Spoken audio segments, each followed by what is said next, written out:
दोस्तों, बैंक खाते से नहीं निकाला पेंशन का पैसा तो सरकार ले लेती है वापस।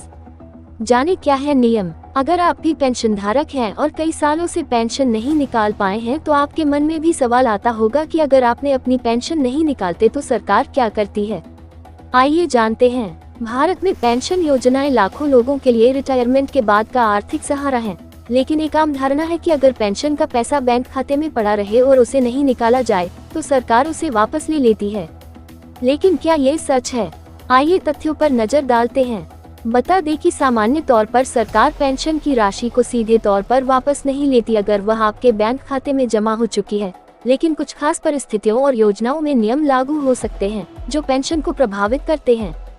यदि आप 6 महीने तक अपनी पेंशन नहीं निकालते हैं तो सरकार आपके खाते को संदिग्ध मान सकती है।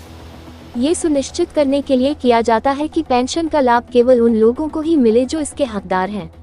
ऐसे में पेंशन धारकों को सलाह दी जाती है कि किसी भी कागजी झंझट में पड़ने से अच्छा पेंशन धारकों को सलाह है कि वे अपना जीवन प्रमाण पत्र जमा करें, अपने बैंक खाते को सक्रिय रखें और KYC अपडेट करें। अगर पेंशन रुकी है तो तुरंत पेंशन ऑफिस या अपने बैंक से संपर्क करें। काफी समय तक पेंशन खाते से कोई निकासी न करने पर सरकार उस व्यक्ति को मृत मानकर पेंशन रोक देती है। ऐसे में बेहतर है कि आप पेंशन निकालते रहें। हालांकि इस दौरान आपका पैसा सुरक्षित रहता है, बस कुछ कागजी कार्रवाई करके आप उस पैसे को दोबारा पा सकते हैं। पेंशन रुकने का सबसे आम कारण जीवन प्रमाण पत्र का न जमा होना या निष्क्रिय बैंक खाता है। पेंशन धारकों को तुरंत संबंधित संस्था से संपर्क करना चाहिए। प्रक्रिया ऑनलाइन और ऑफलाइन दोनों तरह से आसान है और रुकी हुई राशि ब्याज सहित मिल सकती है। दोबारा शुरू करवाने के लिए जरूरी प्रक्रिया होती है। सबसे पहले बैंक या पेंशन ऑफिस जाकर खुद के जीवित होने का प्रूफ देना पड़ता है।